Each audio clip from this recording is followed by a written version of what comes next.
what's going on? This is Blessed Source here checking in, and this is something that kind of like has been floating around as far as like discussions over the past few weeks, or maybe the past few months, or maybe overall. I don't know, man. It's just crazy, right? But it just comes to the comparison, I would say, of fighters of today and fighters in the past, right?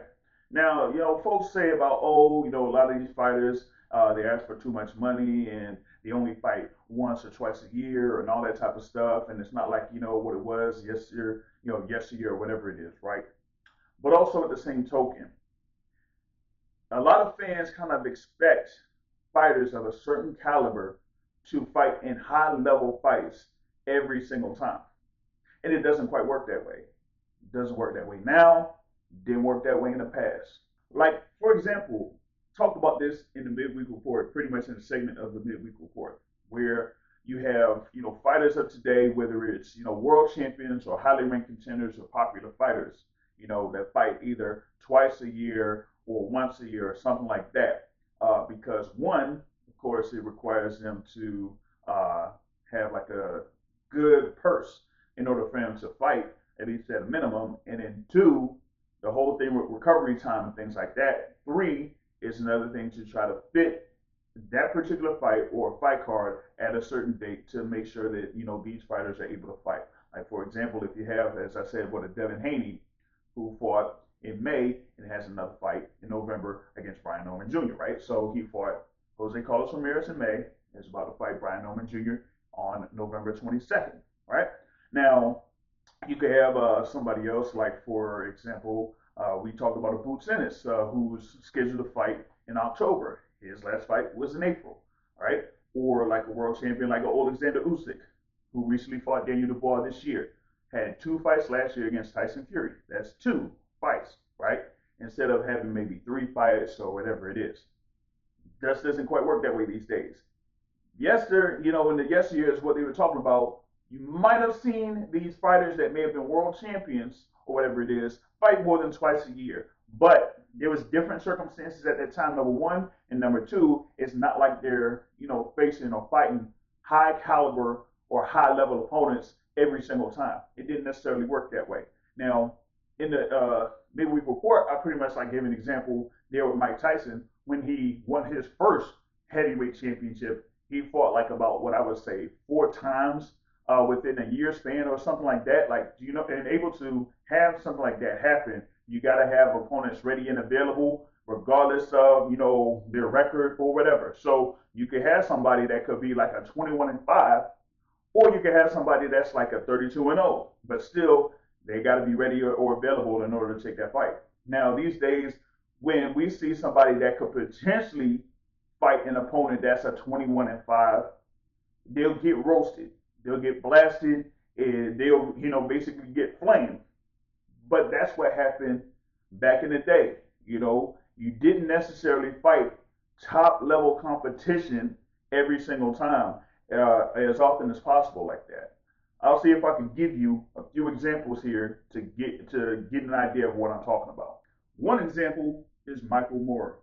Yes, that's right, former heavyweight champion, but he was also a former light heavyweight champion. When he was in the light heavyweight division, he won the WBO light heavyweight title. Now, if you look into his CV or resume or whatever it is, right? And I'm kind of looking at it right here. And in 1989, he fought 1, 2, 3, 4, 5, 6 times. 6 times in 1989.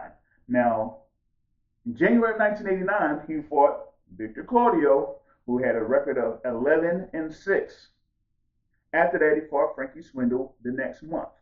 Then fought Freddie Delgado, Leslie Stewart, Jeff Thompson, and Mike Cedillo to round out the year there in 1989. So you had multiple world title defenses in 1989 for Michael Moorer, but again, given the records that they had, given their backgrounds or whatever it is, then if you have that type of opportunity, then yeah, those options will be available for you at that particular time. But you got to understand that not all of these guys are going to be readily available for you in order to fight. And again, that's 1989. We're in 2025. The whole landscape of boxing has changed dramatically since then.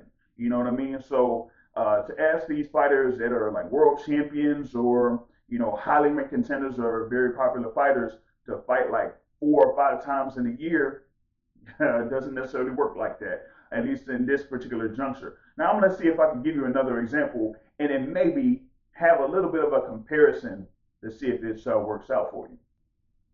All right, here is another example for you. Okay, one of the most legendary fighters in boxing history, probably one of the greatest fighters ever. Some would probably say top 10 greatest fighters of all time. Hands the song Roberto Duran. Okay, now in what is it, 1980, right? He fought, I would say, let's see, 1980, he fought 4 times, okay? One of those fights was against Sugar Ray Leonard, okay? And that was in November of 1980, right? But before that fight, well, actually 2 fights, because he had 2 fights with Sugar Ray Leonard. The first one, he won by decision, and then, of course, we all know what happened in the second one, okay? Now, with that being said, before he had that bout, the first one against Sugar Ray Leonard, he fought a Wellington Wheatley on February 24th, 1980. Okay, that was February, once again, February 24th, 1980. Now, Wellington Wheatley was there with a record of 7-2-1, with Roberto Duran with a record of 70-1. Once again, Wellington Wheatley had a record of 7 wins, 2 losses, and 1 draw in comparison to Roberto Duran, who was there at 70-1. Okay, so you had that, and then not only that, even in this particular fight card that was at the Tropicana Hotel and Casino, you can look this up on BoxRec, you had also Aaron the Hawk Pryor at the time was at 20-0, fighting a Juan Garcia who had a record of 1-6. But let's go back to the whole thing with Roberto Duran. Having Roberto Duran fight a Wellington Wheatley at that particular stage of his career, maybe you could kind of like compare it to, let's say, for example, you have this upcoming fight September 13th there with Canelo Alvarez and Terence Crawford. Let's say that Canelo Alvarez ends up being the victor and keeps his status as the undisputed super middleweight champion of the world. After September 13th, he would fight again, let's say in November. Let's say, okay, November 15th, okay? And he fights a guy November 15th in Mexico that has a record of, let's say, 10-31.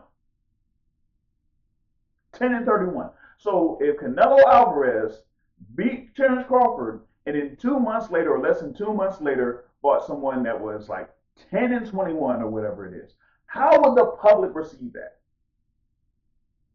Let's say that he has that fight and then in the next fight he gets another big matchup in a rematch against Dimitri Bivol, or maybe he fights like David Benavidez. But before that, he has that bout against a fighter that's 10-21. Would the public be able to accept that?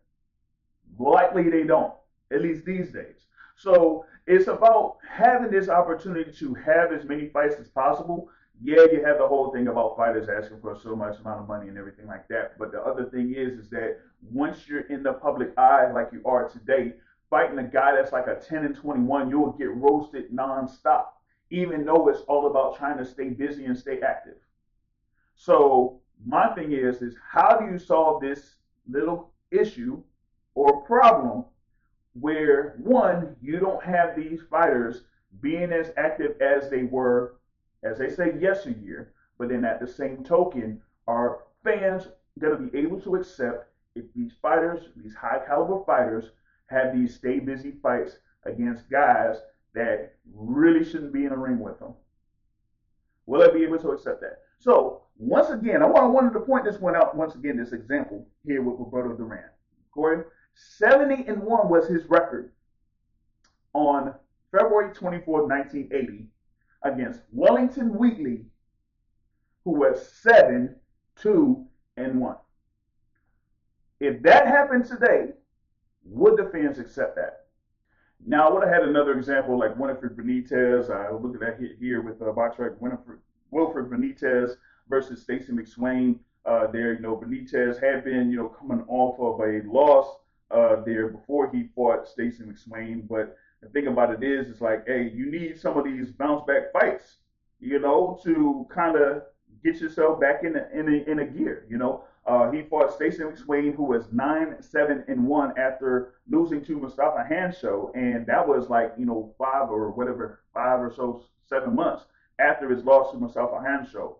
But you had even before that fight, he fought Tony Serta, who had a record of 14 wins, 2 losses, and 4 draws, and that was after he had his fight with Thomas Hitman Hearns.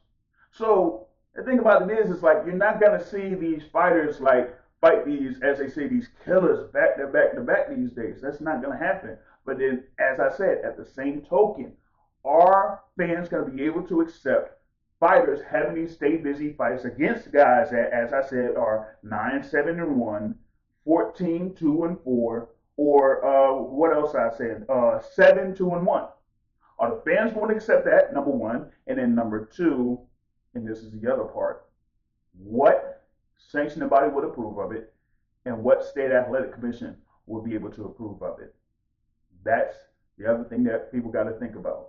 So I like sometimes the discussions about fighters of today in comparison to fighters back in the days is like a good discussion, but sometimes you have to actually be logical in some of these discussions. Got to be real with it. It's got to be realistic. Like, we can't have the fights that we had like back in the day. You know what I'm saying? Like, I just gave you a few examples. Are you going to see any of these high level fighters, like, say, for example, the Terrence Crawford? I brought up the whole thing there with Canelo Alvarez, right? How about Terrence Crawford? If Terrence Crawford beat Canelo Alvarez, became undisputed super middleweight champion of the world, and then had his next fight 2 months later against a fighter that was 7-2-1. How would the people be able to receive that? Okay, so I get it. You would want to see these fighters more often, but in order for that to happen, they have to have, as a lot of people would say, either mismatches or squash matches. Share your thoughts on what I said in reference to this particular topic. If you like the content, hit the like button. If you haven't done so already, hit the subscribe button. We appreciate it here at the Boxing Source. And until next time, I'll catch y'all later. Peace.